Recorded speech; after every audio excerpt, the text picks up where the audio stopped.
can see very many friendly and familiar faces. First, let me thank the organizers of the Shared Value Summit for inviting me here today.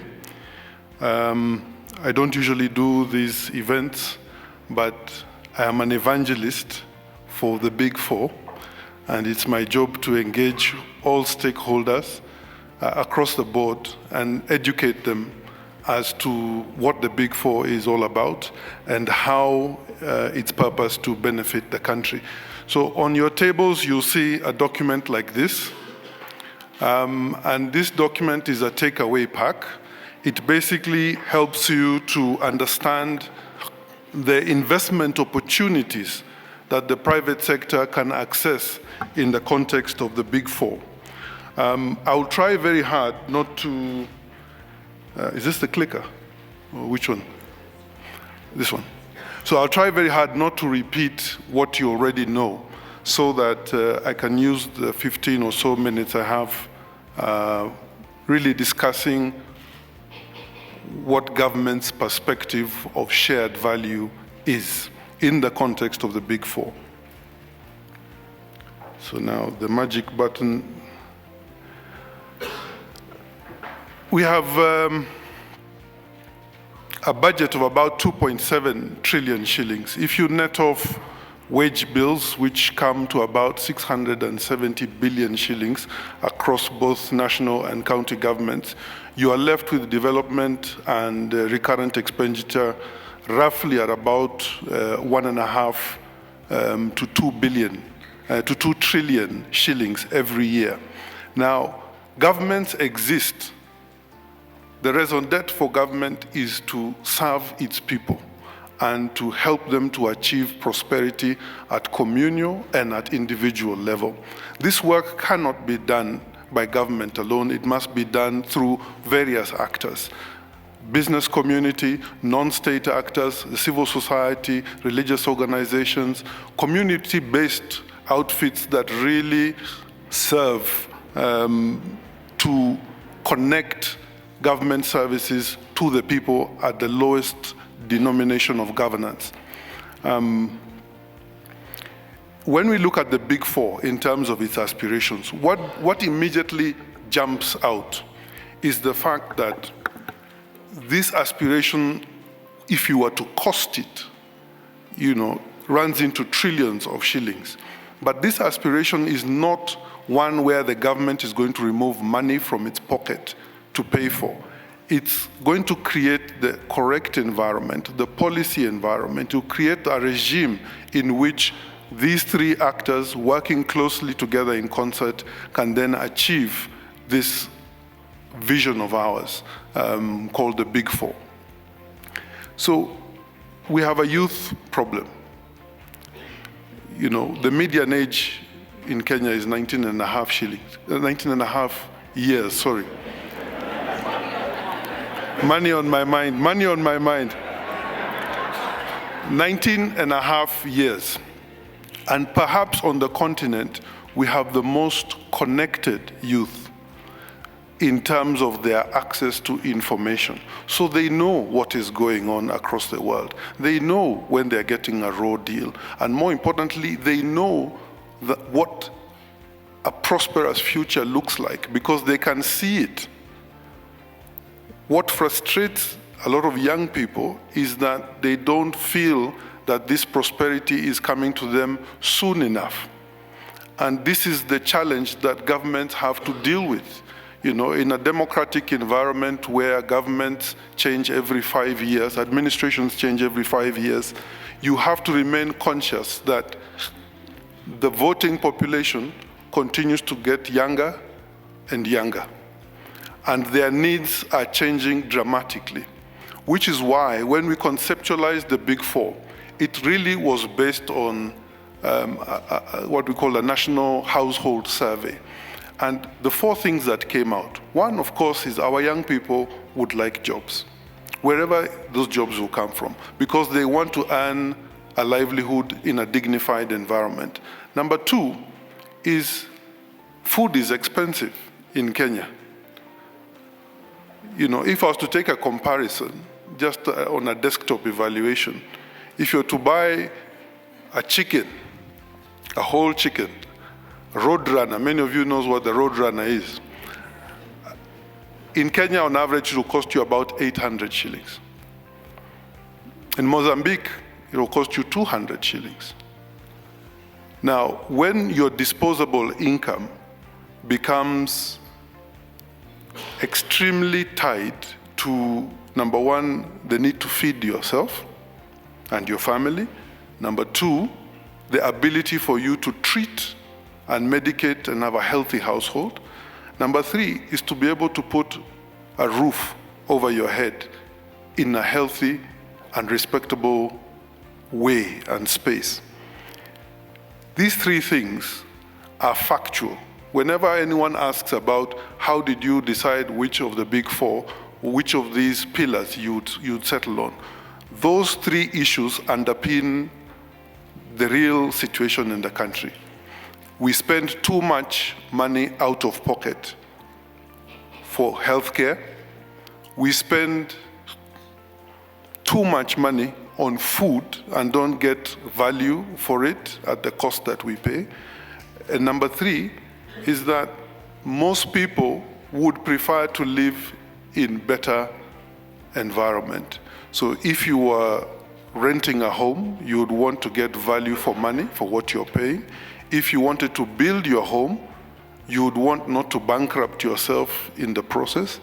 Number three, if you want to live somewhere, you would want access to clean water, sanitation, security, and all the amenities that attach thereto. And this is how we came up with these priorities as opposed to other priorities. Now, immediately, you can see even from the information pack that I've shared, is that there is huge opportunity for private sector to play a critical part. And just framing everybody's role within the shared value prism, or looking at it through that perspective, I've just done a small graphic to indicate the role of business vis-a-vis the role of government. And at the very beginning, you'll be able to determine that business actually and non-state actors are the most critical component of the big four. For instance, when we look at education, education in part is delivered by government by preparing the curriculum, looking at the welfare of teachers, but the biggest disconnect today we have, primarily from the corporate sector, is that the product of our educational institutions is not fit for purpose. So a lot of panel beating needs to happen after university or after some form of tertiary education. And you find that the private sector has to take a lead in developing curricula that are more suitable for their business aspirations. A case in point would be some of the large infrastructure programs that are being carried out across the country. One of my pet peeves has always been the inability, when you walk through a construction site, there are no straight lines. If you carry a spirit level or a tape measure, you are guaranteed to find poor quality work even in the most sophisticated of buildings, because we lost a huge component of our blue-collar trainees, because somehow we managed to convince our young people that the only pathway to prosperity was university. So we saw a multiplication in the number of universities offering courses that are very bizarre. I think our Cabinet Secretary for Education may have said this in other fora, but one of the most popular courses in Kenya is supply chain management. And no guessing why. Everyone wants to make a procurement decision, and not because they have any expertise of some sort, but it's because they feel that that is the easiest way for them to land resources into their own pockets. So there is some space to do. We need to change our approach to tertiary education to make these people more suitable either to be entrepreneurs in and of themselves or to be fit for purpose for the new generation of industries that are coming through and have the potential to create jobs for our young people. Secondly, is just looking at where do the opportunities lie. So yesterday, His Excellency the President went to tour one of our anchor housing programs in Ngara, what we call the Park Road development. In that development, you have already 600 people employed as builders, masons, carpenters, general laborers, glaziers, electricians, and all manner of practical, technical, vocational skills. But the reality is we don't have enough of those people. If we were to widen the scale for housing based on our aspiration today, there will be a huge shortage of these specialists. And it's why we have indicated as a key enabler within the Big Four, the need to really relook at our technical and vocational training. For us to be able to say that vocational training is cool. It's cool because as soon as you finish that course, you are guaranteed a job. You're guaranteed a legitimate source of income and one that allows you to contribute to the economy. We also look at where do the opportunities lie for private sector in all of these environments.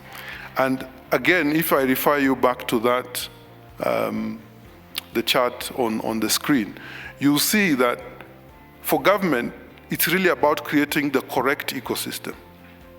Creating the correct ecosystem for knowledge sharing, for infrastructure improvement, for taxes and taxation to give the appropriate and correct incentives to business, looking at the role of law and order and access to justice, because that's a key enabler for business. And lastly, looking just at the entire ecosystem, policy ecosystem, that will enable business to operate in a predictable way and make longer-term decisions.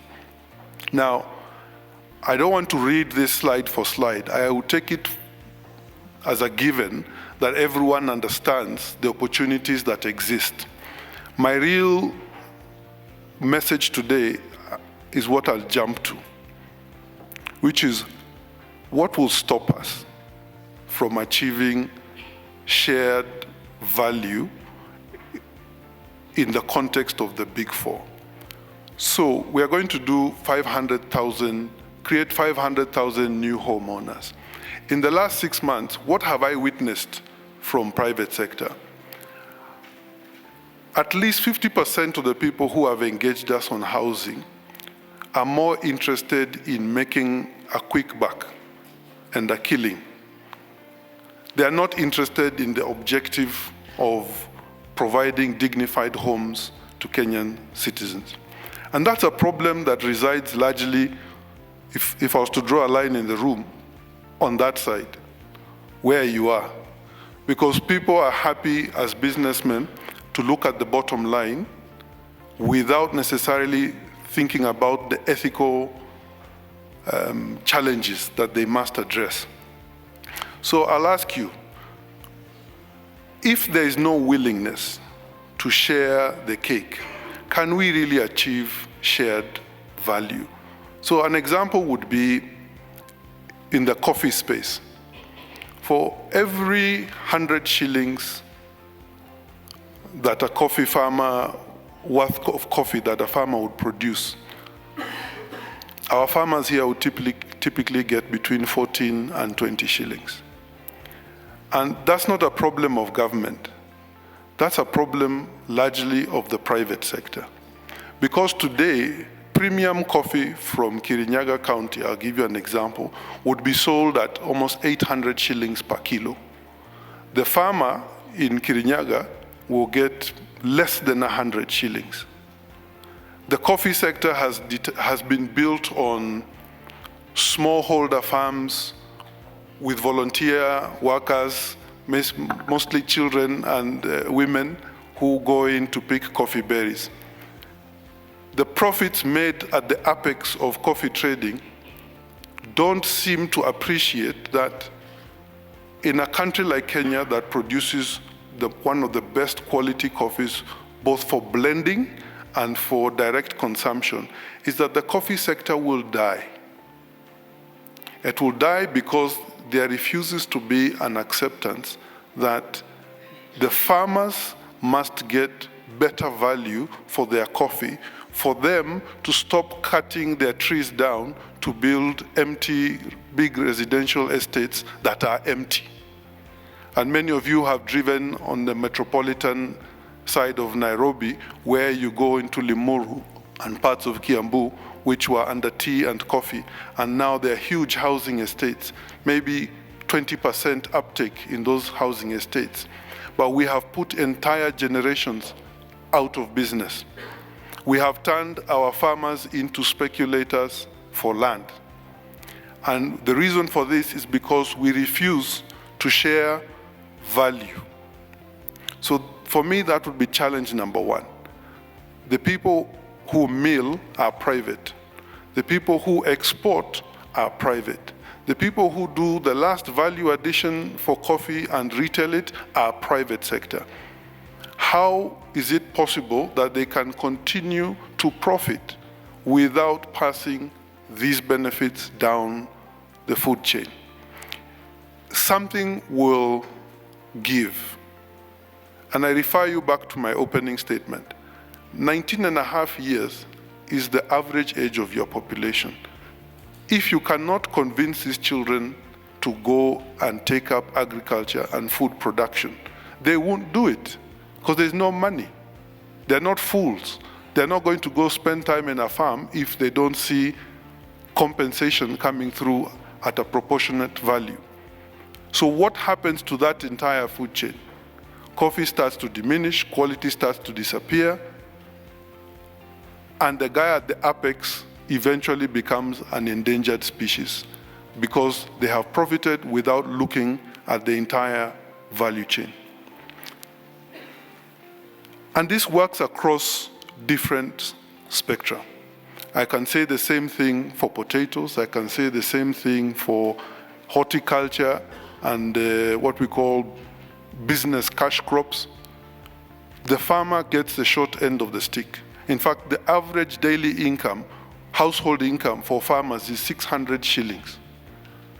Why would this person spend so much energy doing this farming if they cannot see corresponding value come into it? And for a country that 27% of its GDP comes from agriculture, this is a real and present danger. Number two, is the business community willing to rethink their approach to intellectual property rights? And where does this come in? Many of you might be privy to a conversation that's been happening in the United States Senate about the role of innovation.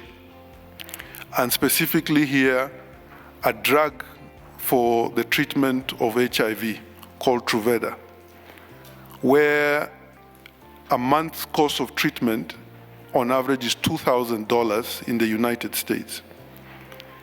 Across the globe in Australia, the same drug is sold at $8. It's inconceivable that a company would want to profit on an issue such as this. Where we sit in government, it becomes a bigger and bigger concern, because if we're looking at healthcare and giving universal coverage to over 50 million Kenyans, then we must look at the entire chain of the health provision, from the infrastructure to the drugs.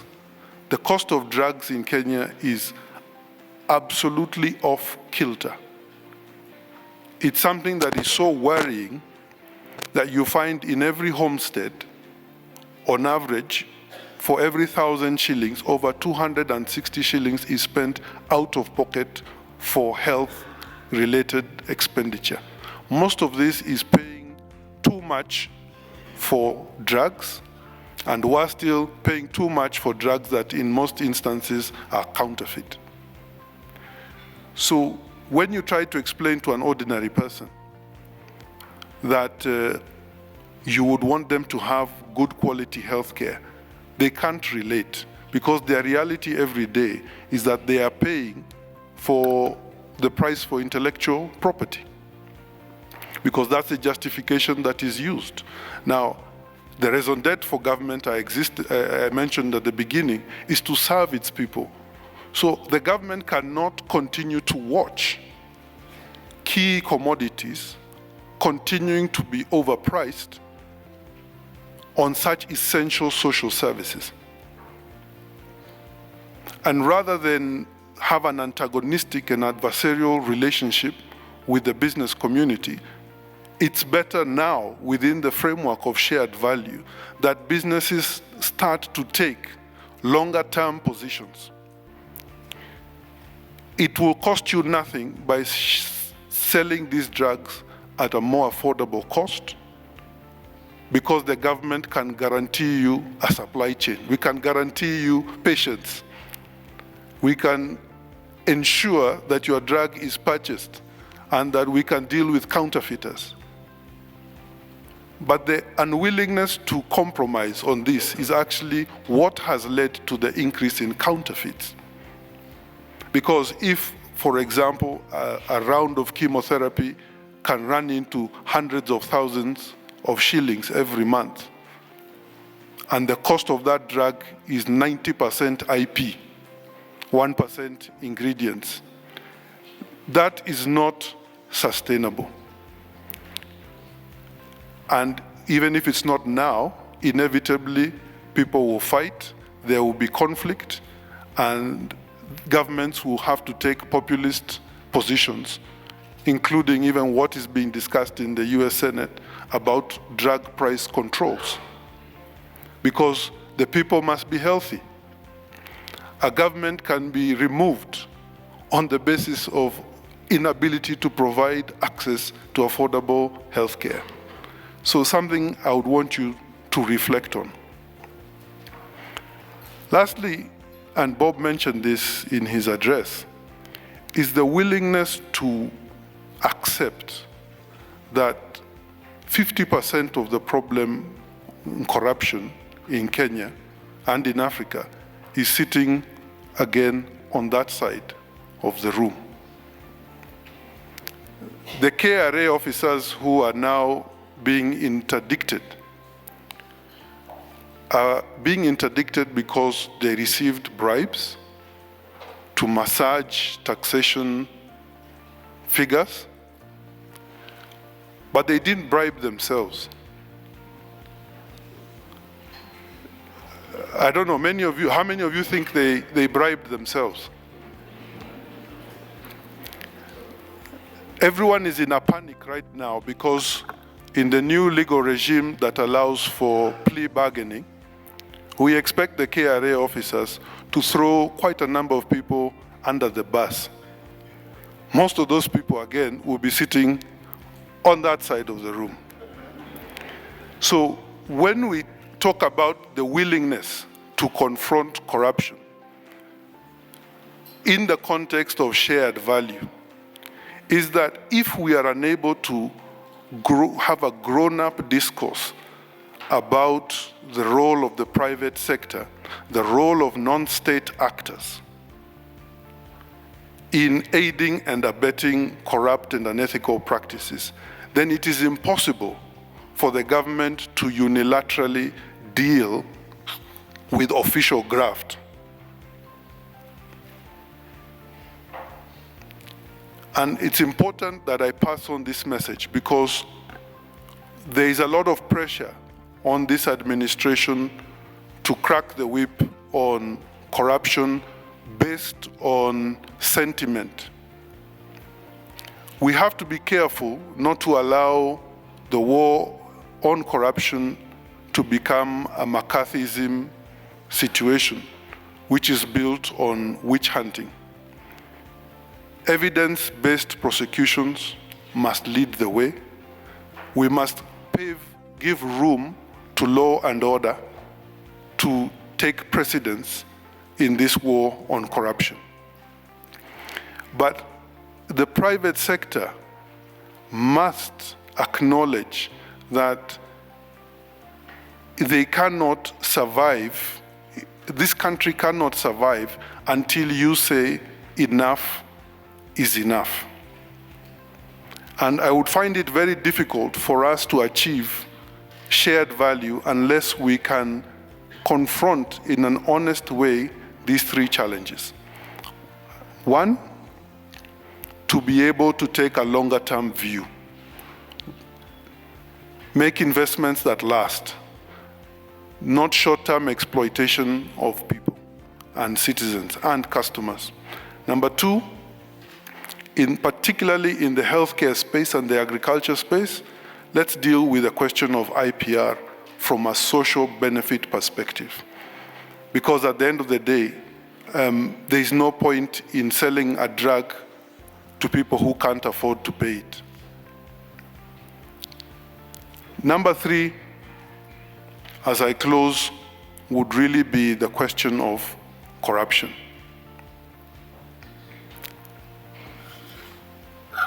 This discussion is so hot because it involves so much emotion. People can see when there is pressure, particularly on businesses to pay taxes.